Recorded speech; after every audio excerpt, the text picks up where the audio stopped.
Yo, what up guys, I'm Sammy and welcome to the Soul Brothers channel.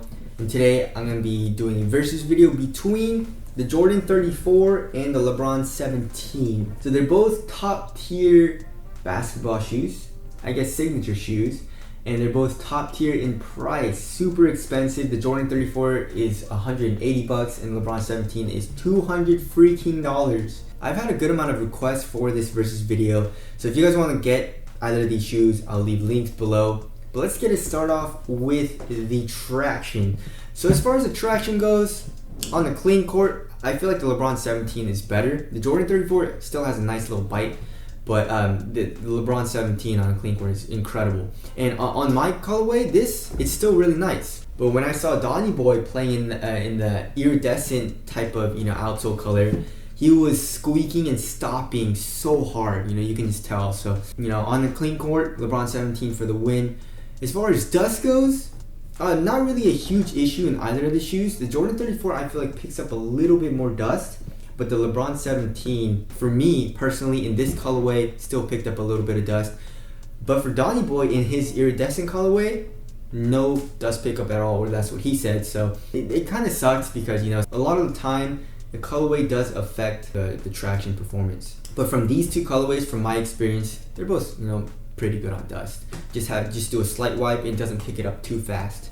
As far as durability goes, I feel like they're both really good. The LeBron 17 feels like it's a little bit deeper of a groove, but I do have some fraying here on the LeBron 17s. Actually a lot of fraying. On the Jordan 34 I have fraying as well. Maybe I'll tie it up. Even though the LeBron 17, the grooves look a little bit deeper, the rubber is a little bit softer than the Jordan 34. So as far as durability goes, I tie it up. What's the better performer? I'd say LeBron 17 by a little bit, even though the Jordan 34 is still really good. Alright, moving on to the heel to toe transition. They're both really nice. I'd say the LeBron 17 surprisingly is a little bit smoother because the Jordan 34, you can't really bend too much, and I feel like that has something to do with the eclipse plate coupled with the big ass zoom in the forefoot. And zoom units usually don't like to bend unless you're like the Kyrie 5 and you have all that articulation. I feel like this is more just like a regular zoom unit, a very large regular zoom unit, and it just doesn't really bend. Also, there's not a lot of, there is a nice curved shape here in the heel, so it doesn't feel as clunky, but there's not a lot of heel compression in the Jordan 34, so it feels a little bit clunkier and a little bit more stiff in the Jordan 34. And of course in the LeBron 17 you have this crazy air unit in the heel which compresses a lot of bending and flexibility here in the forefoot, and you have a nice curved shape here in the toe. So LeBron 17 feels a little bit more smooth and fluid for heel to toe transition. Alright, moving on to the cushion. This is kind of hard. Alright, so the LeBron 17, it uses the Air Max 270 obviously in the heel, and it actually feels really nice. Usually I'm not a huge fan of Air Max, but they increased the PSI of the LeBron 17, so it doesn't feel as mushy or anything. It actually feels pretty responsive. It doesn't feel crazy unstable either, even though it does feel a little bit unstable here on the lateral side, which we'll get into.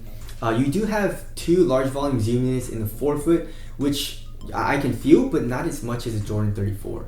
And I'd say the Jordan 34 has better court feel than the LeBron 17s. So yeah, I actually don't really know which cushion setup I like, because I do like the Air Max in the heel in the LeBron 17. I don't really like the heel cushion in the Jordan that much, but I like the forefoot zoom unit and also the court feel in the Jordan 34 a little bit better. So I'm a little indifferent. There's things I like and don't like in both of the shoes, so I tied up. But whatever you like to feel, if you like the crazier zooming in the Jordan 34, or if you like the Air Max in the heel in the LeBron 17, pick whatever shoe you want according to that.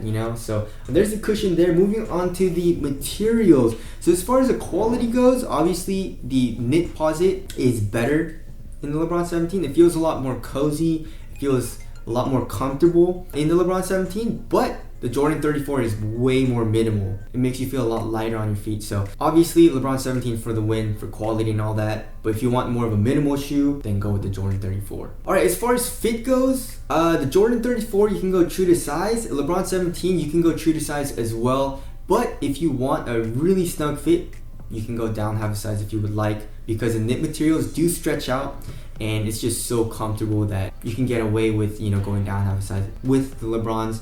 As far as width goes, I'd say the Jordan 34 is slightly narrow. The LeBron 17, I'd say is also slightly narrow, but a little bit wider than the Jordan 34. So there's a fit there. Support and lockdown, incredible in both. Lateral containment's really good, but lateral stability felt a little bit better in the Jordan 34. You know, I never rolled my ankle, but it just, you know, look at that, just kind of like rolls a little bit. The Jordan 34, not as much. And also the Air Max unit here in the heel does not help with that, so it kind of compresses here and feels a little bit unstable. So Jordan 34 feels more laterally stable. As far as weight goes, I mean, do I even have to do this? The LeBron 17 is like 16 ounces, 16.16, and the Jordan 34 is like 12 point something, 12.38. So yeah, Jordan 34 feels way lighter and more minimal. What shoe do I feel lighter playing in? I don't know.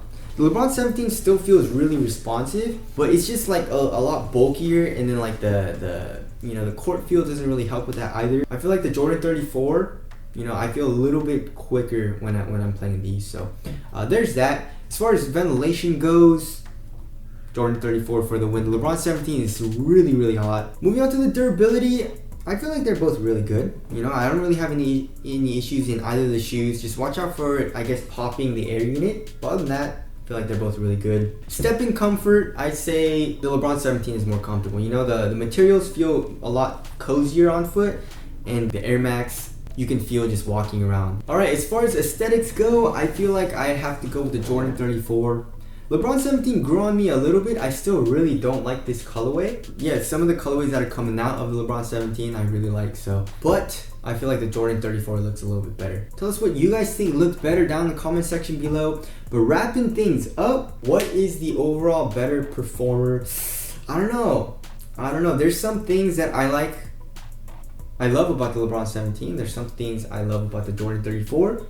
You know, there's some things I don't like for both of the shoes. But personally, for an everyday driver, an everyday hoop shoe for me, I'd pick the Jordan 34. It's lighter, it's more minimal, traction's still really good. I love that 4-foot zoom unit, and fit and support and all that is really good for me. LeBron 17, it's just like, it's really heavy, it's pretty bulky, but like the Air Max unit, having higher PSI does help with that. And the materials do feel really nice on foot, but just for me, personally, I like to have a lighter and more minimal shoe, so I'd take the Jordan 34. So there's a versus video. Again, if you guys want to cop either of these, I'll leave links below. Thank you guys for watching, and I'll see you guys next one.